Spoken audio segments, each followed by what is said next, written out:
Alright, for this video lesson, we are actually going backwards to the very first section of Chapter 1. Reason why we did that, the second section just focused on linear equations. Here, we're going to work with any types of equations. We could have parabolas, we could have S-shapes, we could have absolute value, we get a V-shape.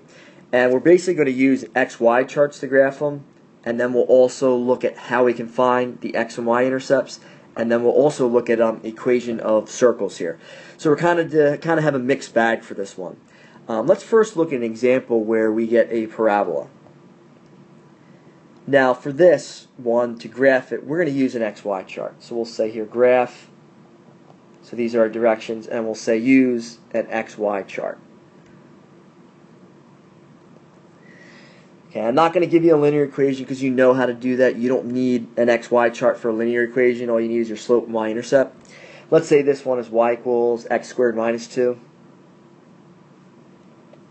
Now I know I should get a parabola, and if I want to find out some key points in the parabola, I'm just going to pick some x values to plug in. Remember, when in doubt for any equation, if you're not sure what it looks like, just keep plugging points in for x, and you'll get values out for y. I'm going to plug in, let's see here, a couple negative, negative 2, negative 1, 0, a couple positive, 1 and 2. And we'll see a pattern with them. Okay, so if I plug in negative 2, I'm going to have negative 2, make sure to put that in parentheses, squared minus 2. So this is 4 minus 2, which is 2. Okay, if I put in negative 1 for x, I'm going to erase this negative 2. Put in negative 1 squared, that becomes 1. And 1 minus 2 is negative 1. If I put in 0, well, 0 squared just gives me 0. And 0 minus 2 is negative 2. Okay, let's see here. We put in 1. If we put in 1 squared, we get 1. 1 minus 2 is negative 1. So you can see the values for x, negative 1 and 1 both gave us negative 1. Same thing's going to happen for negative 2 and 2. And to check it, if I put in 2, let's put in 2, right, 2 squared is 4, 4 minus 2 is 2. So that's really going to help us figure out what the vertex is for the parabola. So let's graph this. Let's put this in blue. Alright, so if I graph this, I have what? Negative 2, 2. I have negative 1, which is down here. I have 0, negative 2. I have 1, negative 1 right here, and 2, 2.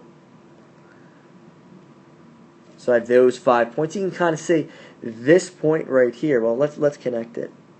This is our parabola. You can see this point right here. This is your vertex. And if you keep plugging in points, you're going to get more points that lie on this parabola. Okay, other thing we can look at, this vertex, this also is a y-intercept. And the one thing that you know, this y-intercept, the ordered pair there is this 0, negative 2. And what we notice here, for any y-intercept, the x value is always 0. Now other points I have here, I'm going to circle this and this. This is different. Let's use purple for this. These are our x-intercepts. Now if you notice here at the x-intercepts, the x values change, but the y values are 0. So I'm just going to put here the y values are 0. Now kind of looking at this, it looks like these values are in between 1 and 2. Now what we're going to do next is we're going to find the x and the y-intercepts. Well, we already found the y-intercepts. Let's find the x-intercepts for this equation. Alright, so we have y equals x squared minus 2. And I'm going to find the x-intercepts. Okay? And you know, before we even do that, let's put this together here. Okay, x-intercepts. In order to get an x-intercept for any equation, we let y equal 0, and then we solve for x.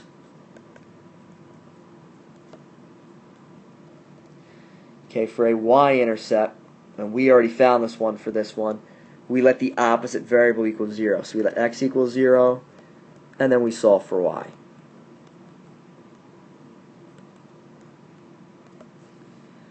Alright, so let's find the x-intercepts for this equation here.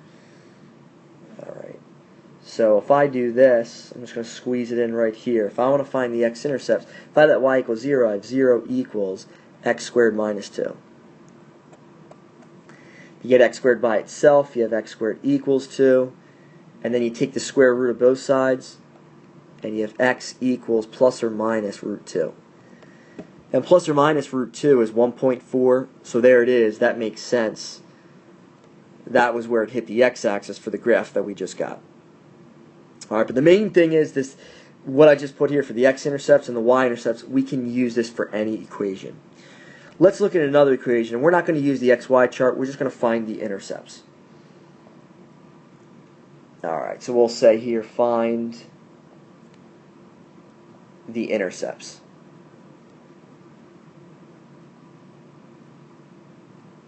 Okay, and let's say this is number 2, and we're going to go y equals x cubed minus 4x.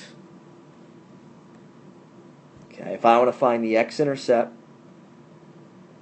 I want to let y equal 0.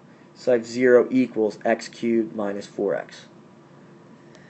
Now this, really the only thing to do is a factor. I can pull out an x. So then on the inside I have x squared minus 4. And the x squared minus 4, that's the difference of 2 squares. That factors to x minus 2, x plus 2. So for this one, we actually get 3 x-intercepts. For this one, we get x equals 0. When we set x minus 2 equal to 0, we get x equals 2. And when we set the x plus 2 equal to 0, we get x to equal negative 2.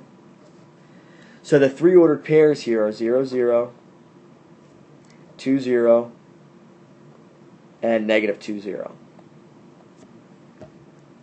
Okay, the next thing we want to do, we want to find the y-intercepts. So I'm just going to erase this right here. I'm going to erase all this.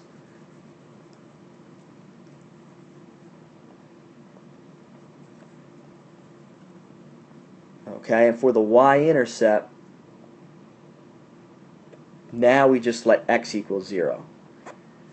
So when I put x equals 0 in, I just have y equals 0 cubed minus 4 times 0. Well, that just gives you 0 minus 0, so you get y to equal 0. So you get 0, 0. Now that's both an x and a y-intercept. Okay, let's do another one where we want to find the intercepts. Okay, so number 3, we want to find the intercepts. We're going to go y squared equals x plus 4. Okay, let's put here x-intercept. Okay, I'm going to let y equal 0, so I have 0 squared equals x plus 4. 0 squared is 0, and if x plus 4 equals 0, then x has to equal negative 4. So this ordered pair then is negative 4, 0. That's my x-intercept. Okay, my y-intercept, again, I let the opposite variable equal 0, so that's x equals 0. So this is going to be y squared equals 0 plus 4. So then you have 0 plus 4 is 4, so y squared equals 4. Take the square root of both sides. Remember, whenever you take the square root of both sides, you have to get plus or minus. So square root of 4 is going to give us 2, so we get plus or minus 2. So this equation has 2 y-intercepts. So these ordered pairs are 0, 2, and 0, negative 2. Okay, so that's your main rule of thumb. Let the opposite variable equal 0 to get that intercept. Okay, now the other thing we're going to focus on is the standard form of the equation of a circle. Okay, so I'm just going to put this here, standard form for equation of a circle. Now this I'm just going to give to you. This is r squared, r is the radius, equals x minus h quantity squared plus y minus k quantity squared. And when we do this, okay, as I said, r is the radius of the circle, how big it is, and the ordered pair hk, that is the center of the circle. And you'll see, whenever dealing with any of these types of problems, the best thing is to probably take whatever they give us and either plot the points, oops, here's a mistake, plot the points and just try to make a picture of it and make sense of it. Okay, let's look at the one example we're going to do. For this example, we'll say this is 4. We're going to say we want to find the equation in standard form if we're given that the center is -1, 2, and 3, 4 lies on the circle. So it's a point on the circle. So put this lies on the circle. Now the first thing I'm going to do, I'm just going to draw a picture just to get a good meaning of what's going on here. Okay, I'm going to plot the point -1, 2. So I got -1, 2. That's my center. And then I have 3, 4. So 3, 4 is right up here. Now this is the center right there. Now this might be a little bit ugly, but we'll see. Okay, if I have this going around, it'll probably look something like this. Okay. Now what we need to find, we already have the center, we already have the h and the k, so the only thing I have to find is from here to here the distance, which is r. So I just have to use the distance formula, and I'm going to find the distance between these 2 points, -1, 2, and 3, 4. So let's do that on the next slide. So to find r, now distance formula is taking the difference of the x values. So the x values here are -1 and 3. And it doesn't matter which order I start with. I'm going to start with the 3, so I'm going to go 3 minus -1 quantity squared plus, if I do my y's next, so I have to start with the 4, so I go 4 minus 2 quantity squared. Okay, and then when I evaluate this, we have, let's see here, this becomes plus, so that's what, 3 plus 1 is 4, 4 squared is 16, 4 minus 2 is 2, 2 squared is 4. So then we wind up getting r to equal square root of 20. And I know I could simplify that, but I'm not, because when I put it in the equation, I'm going to square it. So that's going to become 20. So when I put this in the equation right here, it just turns out being my center is -1, 2. So it's x plus 1 quantity squared plus y minus 2 quantity squared. And it equals r squared.